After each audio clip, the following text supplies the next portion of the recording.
welcome to Mainland 98.3 FM, the sound of Lagos. My name is Sage Babalola. I'm your anchor for the morning.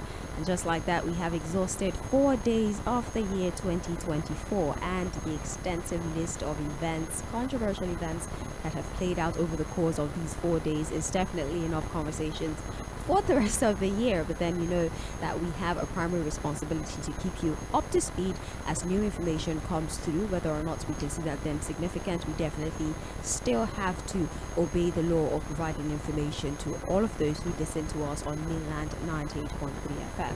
You're currently listening to the Morning Express. It happens from 5 a.m. all the way to 11 a.m. here on Mainland FM, all of which there are different segments that cater to different needs of our listeners on Mainland FM. And happening right this very moment, a segment of the Morning Express that we call Trends in the Papers involves providing you with the information that I spoke about earlier. But this time around, our primary point of reference happens to be our dailies or the newspapers, if you like. We look at the newspapers, we look primarily at the headlines and provide you with all the information that have been reported on the front pages of our papers. We usually have about 4 or 5 newspapers here, and we talk about these stories, whether or not they're replicated across all the papers that we have. It's not just about reading out this information to you. We try to provide some sort of perspective. We try to provide you with deeper information. We try to take your mind back to certain events that have led up to this very moment regarding these stories, so that when we finally open the phone lines, we can give you enough information such that you're able to build your own opinion on the matter with all the information that you might need, more or less eradicate whatever bias you might have after analysis has been provided to you. And speaking of analysis, we already have Fᴜʟʟᴏᴡ on standby. He'll be joining us virtually for today's conversation on trends in the papers to provide analysis and of course give us some insights into the stories we're going to look at moving forward. Fouad, good morning to you. Hello. Oh my. All right, we're going to get Fouad back. My sincerest apologies for that technological glitch, but don't forget that we are live on social media. We're always streaming all of our programs. This is to consider those who probably cannot listen to the radio. Maybe you are unable to listen to your radio at this time and you want to listen via social media. By all means, go to Facebook or YouTube. We're streaming live on those platforms. Just search Mainland FM on Facebook and you can be connected to our live stream, or go to YouTube and search Mainland FM, of course, and you will be connected to our live stream. Don't forget to follow us, like, and you can definitely watch programs that have aired before. They're all uploaded on our Facebook and YouTube platforms. I think we have Fouad now. Hello. Yeah, good morning to you. Good morning to you, Fouad. Thank you for joining us. Thank you for having me. Yes.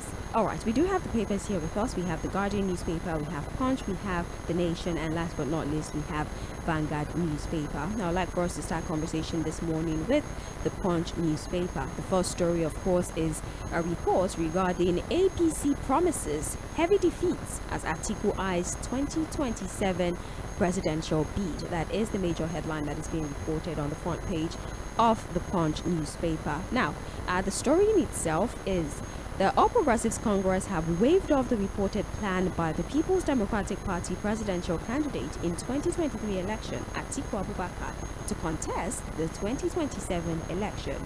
The APC Director of Publicity, Bala Ibrahim, in an interview with The Punch on Wednesday, described Atiku's 2027 ambition as the most laughable news of 2024.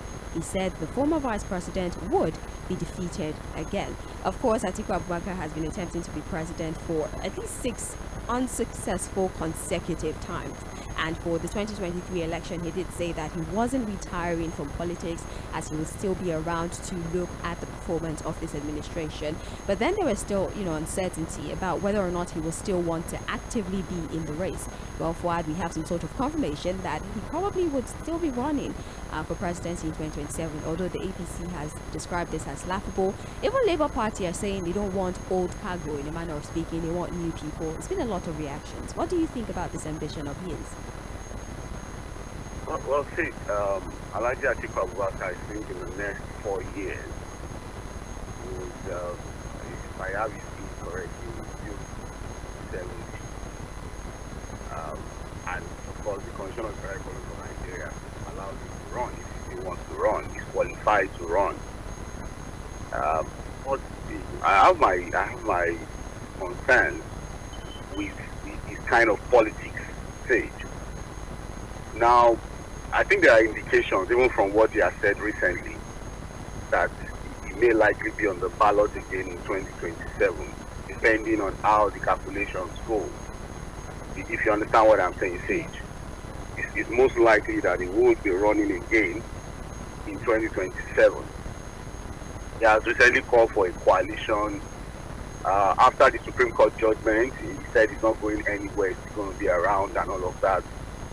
But again, it's his 2027 ambition, if he's going to run, if he really wants to run. I doubt if he's going to make any serious impact the way he's already handling it. Look, say, the race for 2027 has already started. The politics of 2027 has already started. And to the best of my knowledge, Alhaji Atiku Abubakar is missing in that race as it is now. The race has already started. The calculations are whatever you are seeing in Rivers State, in Ondo State, you understand, even the calculations in Kano, in Sokoto, in Plateau, are all towards 2027. And you ask yourself, where is Alhaji Atiku Abubakar in all of that politics, in everything that is happening? I keep saying it, even in Rivers State, this Rivers State issue, the ongoing Rivers State issue, it should be at the forefront of that battle for the PDP in Rivers State. Because everything that is done, every intervention of the president, forget about it's because of peace and security, the president has to intervene if any issue is going to, cause insecurity in any part of the country. The reality is that all of the political solutions we are seeing, called so-called presidential intervention, are geared towards 2027. That's the calculation. And if Alhaji Atiku Abubakar is serious and not just wanting to make the numbers again in 2027, we have to see him be the real opposition leader. That he should be at the forefront of that battle for the PDP. So where is Alhaji Atiku Abubakar now? It's the only thing I've heard him say in recent time is that he wants a coalition. Oh, which kind of coalition? The reality is that it's not even about the numbers. Even if you like, let him put 100 political parties together. If they are not careful, the APC will defeat them landslide. If they are not careful. Because it will just be about numbers, not substance. And politics is about substance, not about the numbers. So, again, for the APC, well, of course, it's good to throw jabs and all of those kind of things to say it's laughable. It's not laughable. He's one of the most experienced politicians we have around. That's Alhaji Atiku Abubakar. But I have my worries about the way he plays his politics. And indeed, a lot of Nigerians have also questioned his idea, the way he plays. The people he surrounds himself with, I'm sorry. I feel very uncomfortable around Alhaji Atiku Abubakar. Because again, I ask myself, what is the political worth of Dino Melaye? He needs people who can think. He needs thinkers. He needs political strategists. People who can really punch the numbers. It is called the political boiling room. That's what it is called. He needs the think tank, people that can think things through for him. He needs strategies to go into his boiling room and come up with a 2037 strategy to confront the APC. And this is not the APC of President Muhammadu Buhari. This is the APC of President Bola Ahmed Tinubu, who is a complete politician in and out. And so if he's really interested, I'm not even bothered with what the APC is saying. He's qualified to run. He's a Nigerian and he's qualified to run. But if he really wants to make a decent showing, I'll probably take over in 2027 and win that election for himself and his party. He has to start now. And I'm sorry, I've not seen him getting any serious about 2022. He probably has gone back to Dubai now. And the race for 2027 has already started. Well, I mean, some people are actually still saying it's too early, right, to start, It's too early. all the campaigning and stuff. It's probably too early and to just, allow this happen. It's been barely 4 months. You are just you are practical here. Nothing is too early. Look, as the case people are already taking position, calculations are already ongoing, alliances are already being formed. That's the way we play politics here. Do you think the intervention of the president in Rivers State is just about peace and security of Rivers State? As we speak, what is the role of Wike in peace? People like Ayo Fayoshe, the calculations in Kano, in Plateau State. Oh, you think all of those things are just by accident? Oh, the politicians are just... No, it's about 2027. The calculation is on. As we speak, politicians are already planning more within political parties. Already they are even Hello? the fourth crisis in parties. Those things are already being done. That's the way we play it here. And I think Alhaji Atiku Abubakar, with his experience, having been around for so long, already knows the drill. But it's just missing. So what he's going to do now is going to sit back, allow the APC to plant themselves, position people even within the PDP, and then they will now come and be looking for a coalition. What kind of coalition is that? It's a completely failed coalition. So if Alhaji Atiku Abubakar and the PDP, they are really serious to get to work, put themselves together, become more strategic, get a boiling room that can come up with the idea to wrestle power from the APC if they are really interested and serious about it. But if this is the way they want to handle opposition politics and think they can win in 2027, it's just a complete joke. I agree with the APC. Well, more information on page 2 of the Punch newspaper. Oh, forgive me, I totally skipped the riders. My apologies. Atiku has wisdom, capacity, energy. Will run in 2027, says 8. PDP welcomes ex-VP. Others. APC says ex-VP will be defeated again. Obi will contest. Atiku should support him. LP insists. Those are the riders to the story that we for the Labour Party, I also think that again, the momentum they were able to get in 2023 can only be sustainable if they also get to work now. If you understand what I'm saying. I mean, they already said they're probably a better opposition than the PDP. It's something they've said. How? Where? It's not by mere saying, It's not. You see, look, it's not just by saying it. You have to continue to talk. The engagement has to continue. The groundwork has to continue. The positioning has to continue. The advocacy has to continue. You don't just close shop and then in the next 4 years you come again and you think that you're going to. That's not. I agree that in the next 4 years there will be a serious referendum on the performance of President Bola Ahmed Tinubu, which could be a major determinant of who wins the election in 2027, whether because most likely he probably want to run for a second term. And that will be on his performance on fourth term. But beyond all of those, people coming to say, okay, this is what we think of the presidency and all of that. The reality is that there are political structures he must have on ground to win a presidential election in Nigeria. That's just what it is. It goes beyond the performance of the president or what he's done or he has not done. You need to have the structure. The structure is very, very important. You need foot soldiers. You need people who are going to be committed, who go into the trenches to fight your battle politically. Right. And like I said, I still insist, the people Alhaji Atiku Abubakar surrounds himself with cannot win an election for him. I don't think they even have the thinking capacity to come up with anything to win the election or win the APC. I will say it again, I feel worried when I see people like Dino Milaya around Alhaji Atiku Abubakar. Because political value for me, as far as Dino Milaya is concerned, is a no. Zero upon zero. All right. When you put 0 on 0, what do you get? You get 0. It depends though. In Nigeria, like 0 plus 0 can be 10. You don't know. Can be what? Can be 10. You don't know. Since this will happen around here. you don't know about it. The man needs to get to work. Really. This is not the time to just make statements and call for a coalition. The APC is already working. I know what I'm saying. Right. They're already working. Just like I stated earlier, more information on page 2 of the Punch newspaper. Now moving forward, we have another report.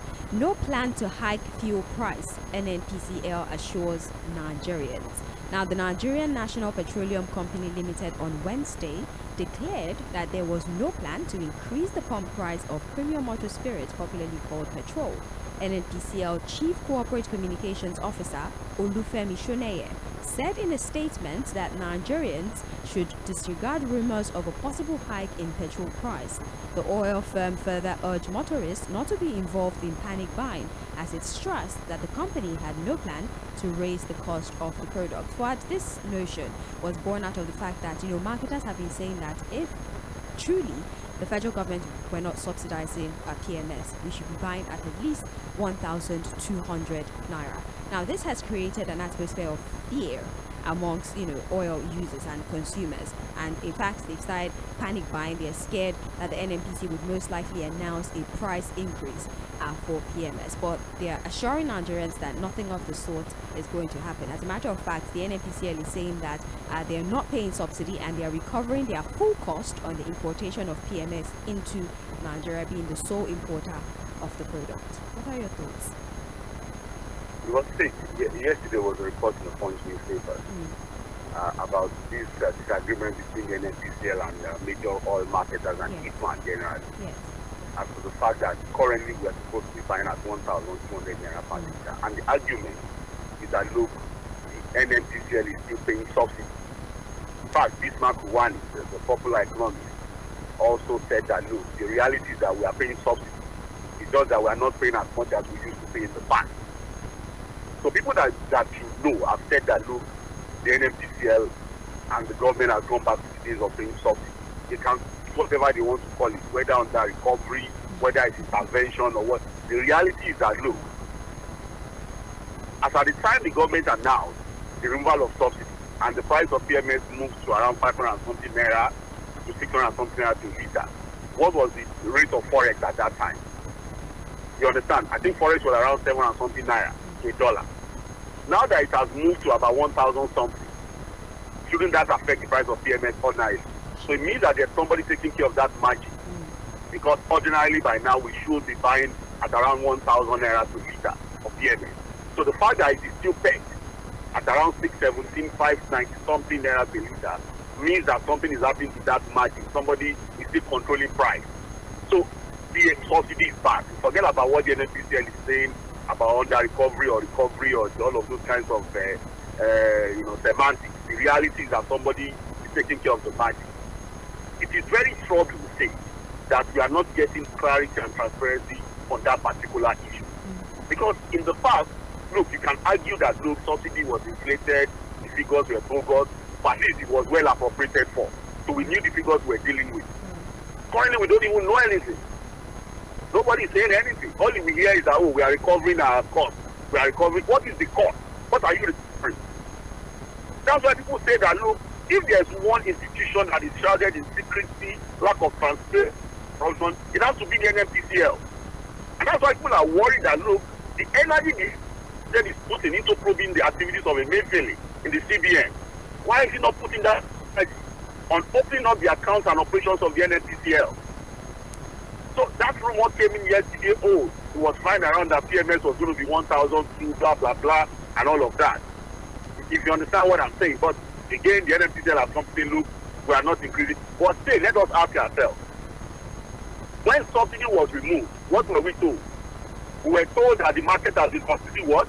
Deregulated. Is that not so? Yes. Market forces will determine so do you regulate the deregulated market? I wonder. Hello, sir, can you hear me? I can hear you, for that's what I'm saying. When you were saying 0 plus 0 is equals to what? I was telling you it can be 10. So if a deregulated market, we're still determining the price. I don't know. Hello? All right. I think we lost Fuad. Our serious apologies. Let's try to get him back on the line. You see what I was saying? We're not back on the floor. I'm sorry. That's a proverb that I probably shouldn't use. But then we're still talking about the issue with the NNPCL and the panic that has been embedded in the mind of many Nigerians that it's a possibility that we might increase the price of PMS because of this back and forth with NNPCL and marketers. Do we have Fuad back? Hello. Yes, I'm with you. All right. Please go ahead. So what I was saying is that, look, look at the point of removing subsidy, what we're told was that, look, we are going to allow market forces, yes, to determine the price of PMS. Do you have any market forces now? Where are the market forces? We cannot see them. They are forces. There are no market forces anywhere. It is still the NNPCL that is the alpha and omega. So there is no market forces anywhere. We have not deregulated anything. Because even if we have deregulated that downstream sector, can you regulate price in the regulated markets and stay? No. So that's why we're saying that, look, a lot of the time these people just tell Nigerians lies.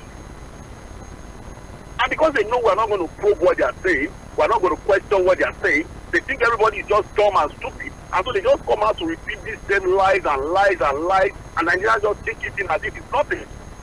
What? That was what they told us, that it's going to be determined by market. So where are the market? And I said it at that time, say, that there's no market forces anywhere. What we have is just corruption and lack of transparency.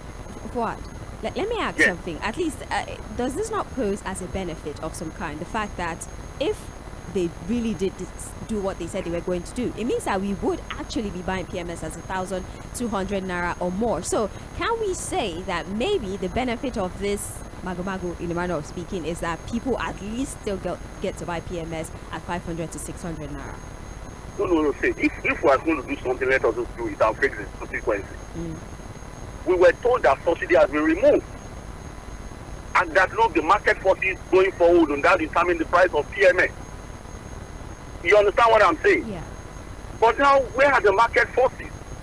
And what I'm saying, please, I want you to understand what I'm saying.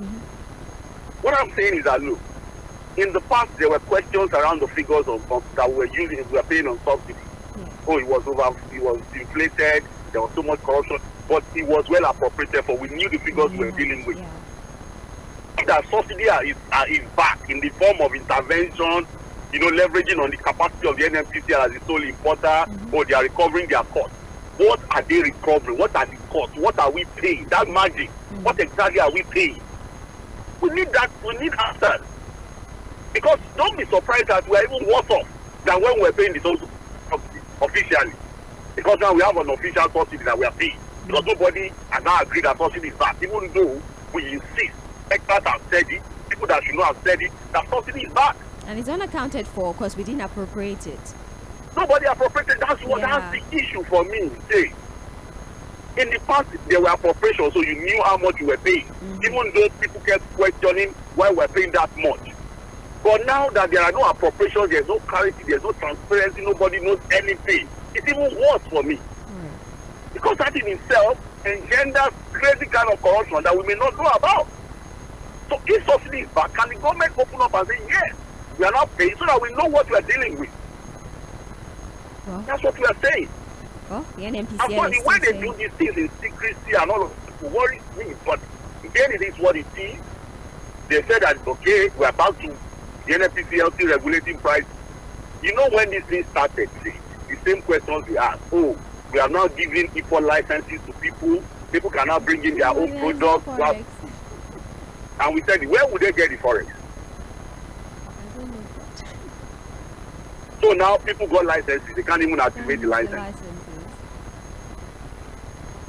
Anyway.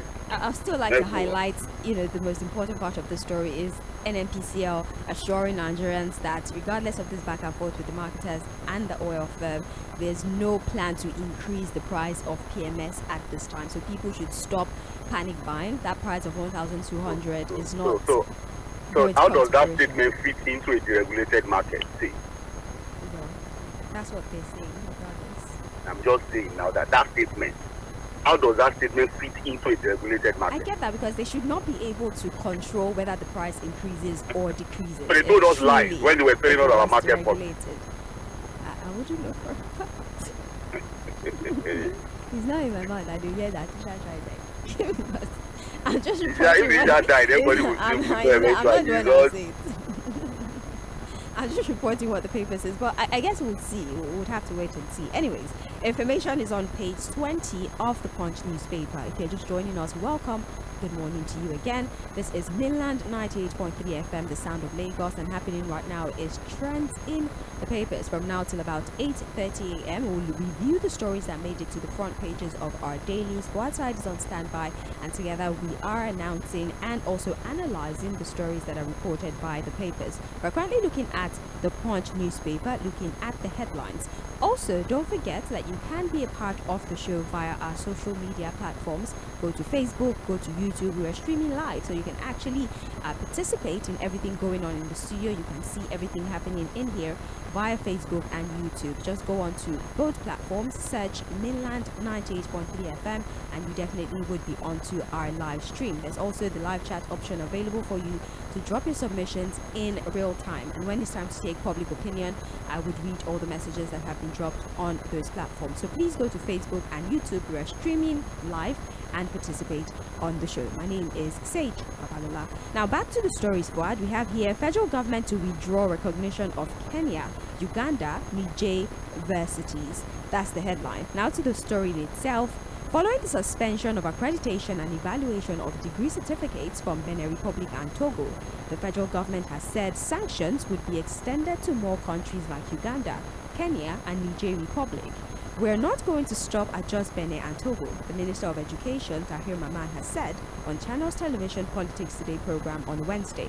He says further, and I'm quoting, "We're going to extend the dragnets to countries like Uganda, Kenya, even Niger, such that these institutions have been set up." An undercover journalist, as you know, Fuad, with Daily Nigerian newspaper, actually recently detailed how he was able to acquire a certificate in less than 6 weeks. I watched one of his interviews. He said he paid something around 600,000, like for everything. The whole process was roughly around 600,000 naira. Now the Minister for Education, Tahir Mamman, is saying the ban that has been placed on certificates from Benin Republic and Togo is going to be extended to other countries like Kenya, Uganda, and universities in Niger Republic. Do you think that maybe we are overflogging these issues, or this step by the Minister of Education is necessary in trying to understand, the truth about this corruption in the education system? I think we should be careful not to.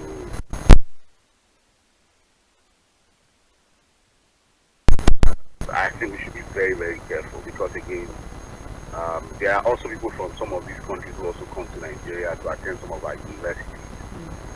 I think what we need to do, we have the Nigerian Universities Commission, we have the Ministry of Education. All they need to do is to look at universities that are accredited. All they need to do is to use the same standard. Look at the standard they give to our universities here, check those countries, and then recertify and reaccredit those universities. So if you don't meet our standards in terms of your operations, structures, and everything, then just delete them. You understand? But just banning every school in those countries, I think for me, it's an overkill. If you understand what I'm saying. I think that look what they need to do. Because again, when we were reviewing the story yesterday, I know people who have gone to some of these countries and have gone there, they went there, they did the right thing, studied hard, and got their degree and certificate. But of course, it's the Nigerian thing. I said it yesterday. In Benin Republic, for example, they have their French school, their French university. You understand? So what they simply did as to raise revenue, was a form of revenue generation, was to create the English version of those universities. And of course, the target was for Nigerians to come in. But we took the Nigerian thing there and corrupted the whole system for them. I'm telling you, it's a Nigerian thing. In their own schools, it doesn't happen. They are French schools. So what if it does? What if it does, and just because it's not public knowledge, we don't know? No, the thing has been there. Look, these stories have been out, although these investigative journalists just brought it to the fore, really, completely. But it's a story that we have always heard.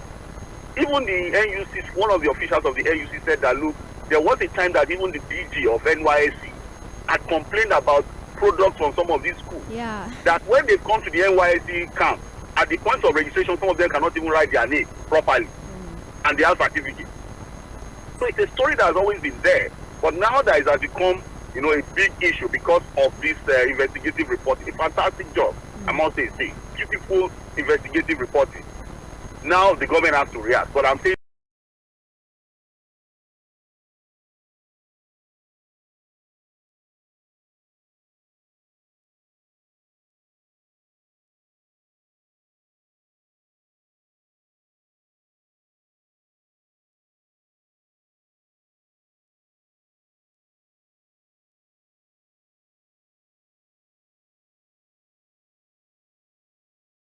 if you are going to any of those countries, you like go to one, so that the schools that have been delisted are well known, and the ones that are approved are also known. So if you now decide to go into Benin Republic to get certificate from a school that is not accredited, that's your problem. But to now say all of these countries have been banned, although the information we got yesterday was that look, every of these schools have been suspended for now until after investigations are concluded. To now know the real situation of things. But I know that look, I actually even know people that did not leave Nigeria here. They just paid and they got the certificate. And so I think they keep expanding the net, widening the net into some other countries. But I'm just thinking that, look, we have to be a bit cautious the way we now handle this, so that it doesn't become something bigger. There are people who, I know people who have schooled in Ghana, they went there. There are good universities in Ghana. See, in fact, some of the universities in Ghana I rated higher than some of our own universities.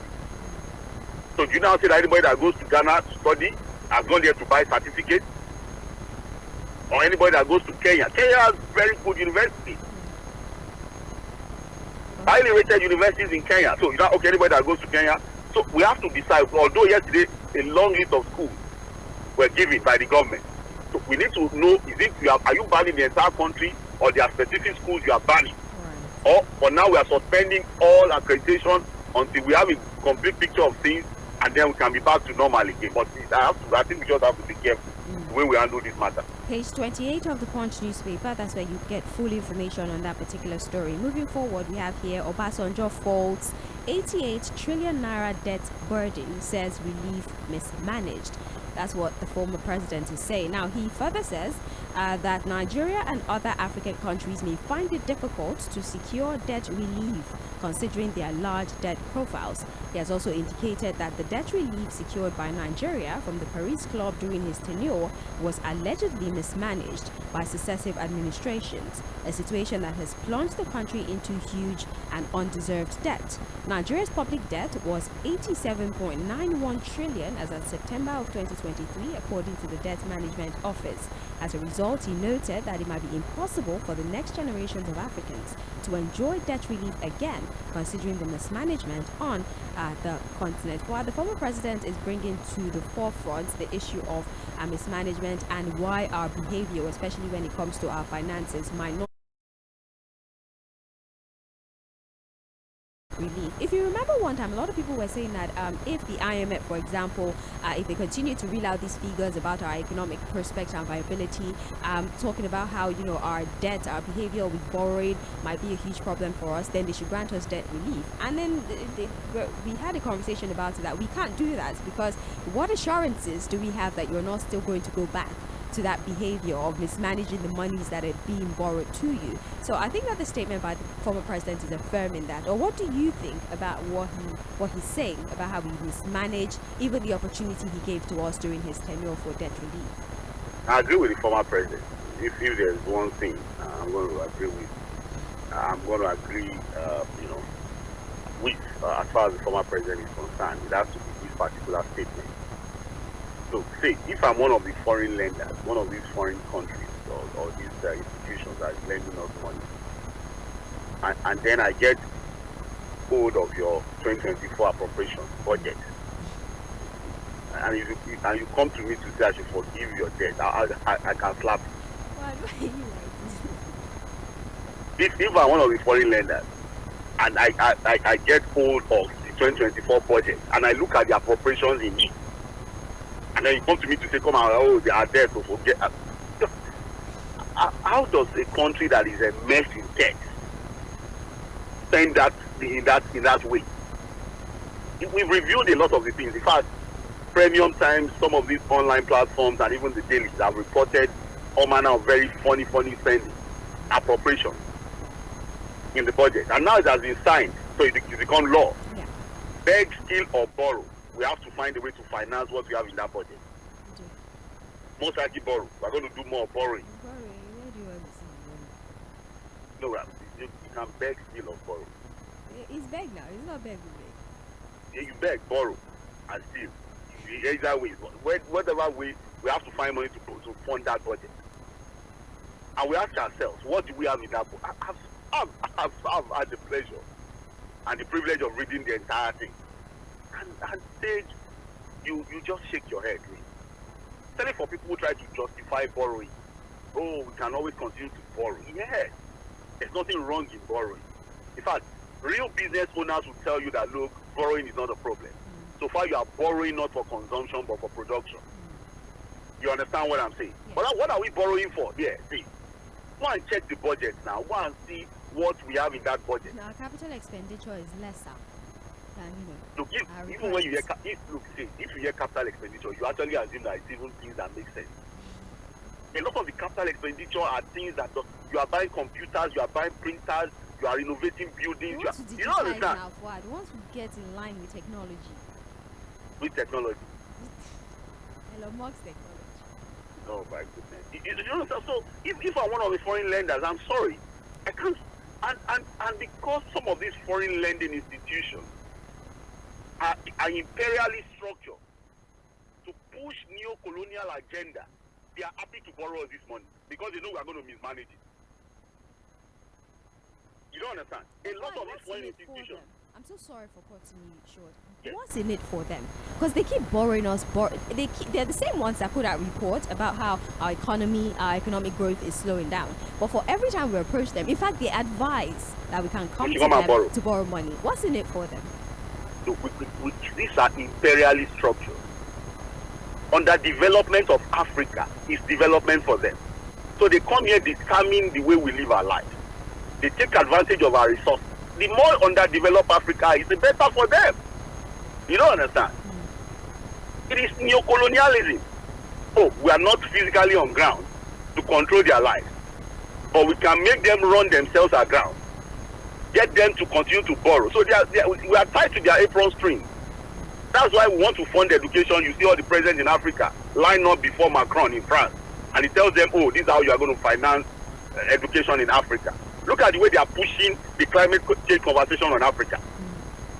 Are you also aware now that they have even tied the climate change conversation to debt forgiveness? So what they are telling us now is that, look, if you abandon fossil fuel and adopt the new climate change conversation, we begin to think about debt forgiveness for some of you.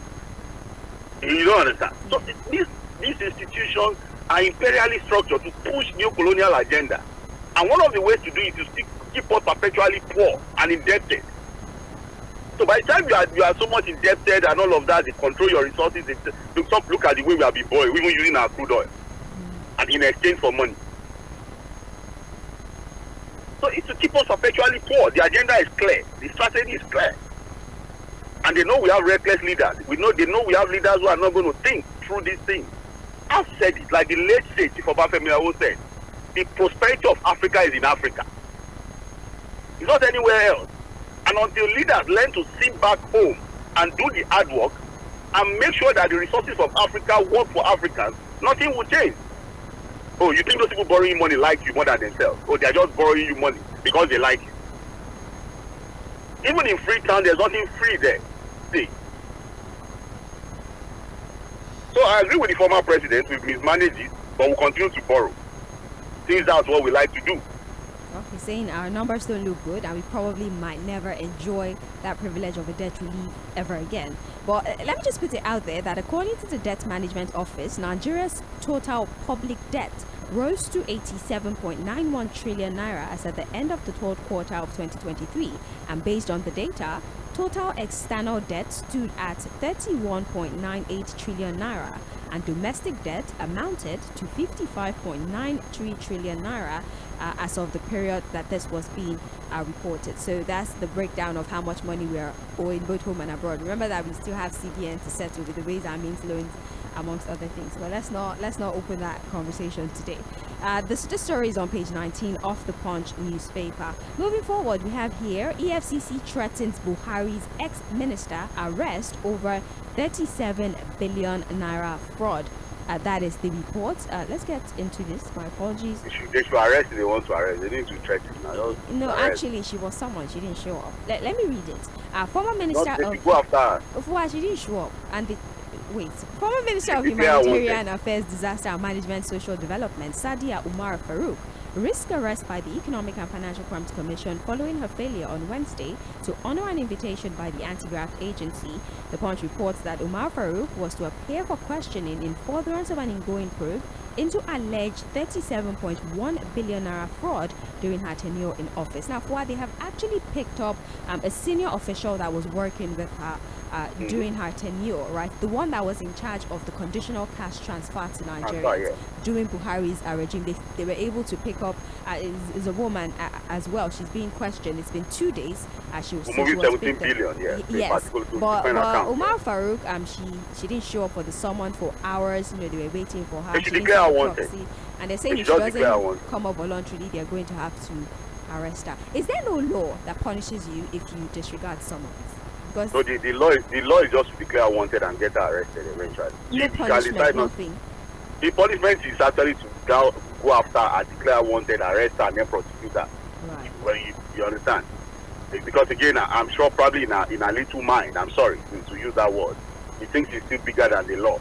Oh, I was Somali with the presidency. You know, there are people like that. They think they're even bigger than the country. Do you know who I am? If they hold me, man, Farouk. Now, at some point, you know, if there were people that at that time, it was rumored that she was very, very close to the former president, President Muhammadu Buhari. Right. At that time, it was well rumored that if there were people who were really within the presidency at that time that were very close to the former president, that she was one of them. And like Prince YS would say, she's a disaster woman. Well, You know? it, So they should just declare wanted now. It's as simple as that. right. Well, that's it for that. And when they particular- declare wanted, they share information with Interpol everywhere. So wherever she is, they get her arrested and bring her back. Simple.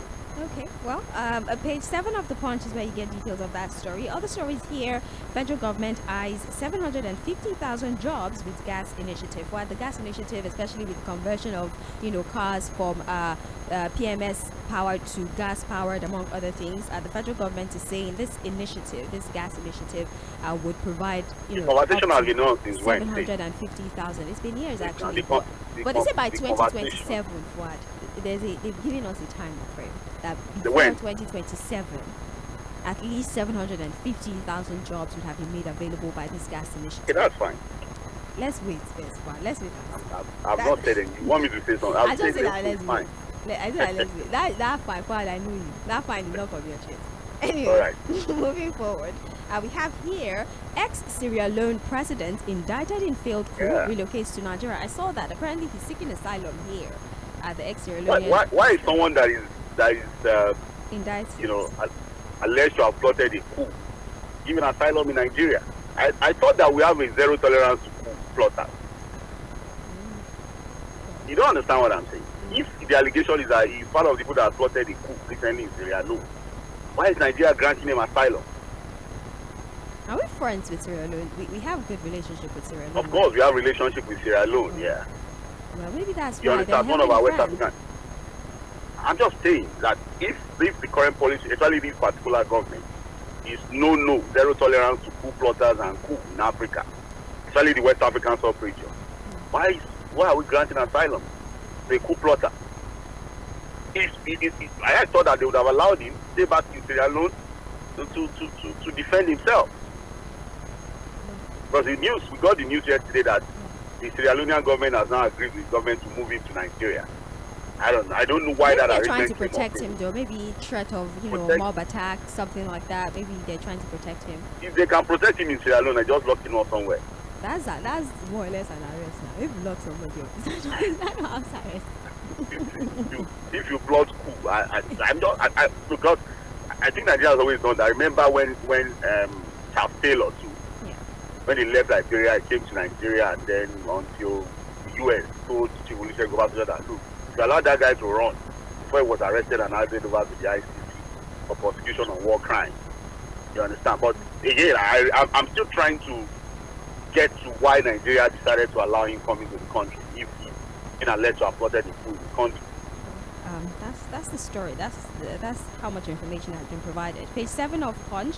We have another one here. President will return Bayelsa oil fields taken under Buhari at the Atala oil field for the OML 46. The one with the revoked license. It happened years ago, right? Heineken Lokobiri, the Minister for State Petroleum, is saying Tinubu is going to return, operation back to that particular oil field in Bayelsa State, and they seem to be very excited about that. All right. That's fine. Well, that's it for the Punch newspaper. Thank you for going along with us till this very moment. Let's switch now to The Guardian.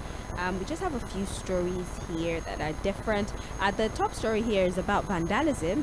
Fresh concerns for public assets as repairs cost over 136 billion naira yearly. Now, as it stands for road infrastructure, pipelines, rail tracks, cable top list of vandals target.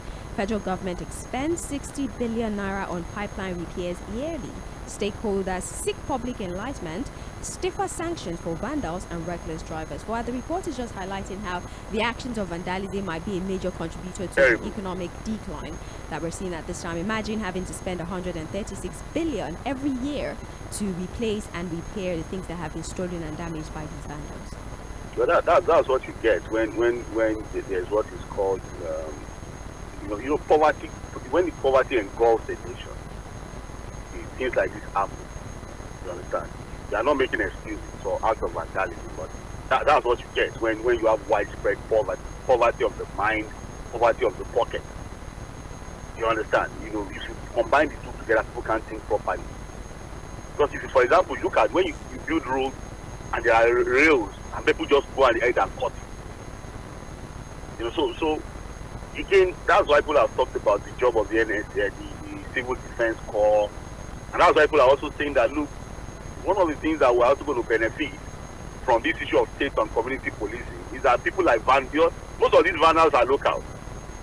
See, a lot of these people that do this vandalism are locals, are within the local community. And that probably would, we have been able to curtail some of these things if we have some form of local policing structure. What we have now are just vigilantes and all of that, but we can institutionalize it and make sure that at the local level there are people who look at, because most of these things are in our local community. The roads, the pipelines, a lot of the pipelines run into villages and clean, isolated areas. So it makes it easy for these vandals to do these things. I agree that we have serious issue with vandalism of public assets and infrastructure, but how do we protect our public assets and infrastructure? I think we need more of local and community arrangements to protect some of these assets. All right, well, that's it. It's on page 6 of the Guardian newspaper. I would have to read through the remaining reports because unfortunately we are out of time. But then it's here that ex-minister spawned someone as AFCC arrests NSIPA ex-boss. We have here ICPC probes alleged 6 weeks degree scheme by Cotonou University, quizzes undercover reporter. Boko Haram terrorists killed 12 residents in Chibok. There's been another, attack in Chibok and 12 people have been killed. Yes. NNPC denies increment of petrol price to 1,200. Atiku to lead opposition alliance against Tinubu ahead 2027 election. And that's about it for the Guardian newspaper. Let me read to you some of the headlines on the front page of the New Telegraph newspaper. It says here, budget funding, federal government sets new revenue target for ministry departments and agencies. 2024 budget is designed to care for the ruling class, says TUC. No increase no increase in fuel prices, NNPCL assures Nigerians. Nimet warns pilots, others of dust, haze and thunderstorm. Also here, federal government, security forces complicit in Play 2 program, says the NBF. And also here, we did not reject 40% deduction of employers' contributions by Finance Ministry, says NSITF. And that's about it for New Telegraph. And finally, before we call it a wrap on this segment of the show, for Vanguard newspaper, we have the top story here. Disquiet as terror attacks on Abuja Middle Belt towns continue. The security issues becoming a problem. No plan to increase price of petrol. No apology for backing Diri's re-election, says Jonathan. End Naira scarcity, devaluation, rising inflation, TUC tells the federal government. Governor Aiyedatiwa suspends council caretaker committee chairman. I saw this story and maybe so gentle, Aiyedatiwa is not as gentle as we thought.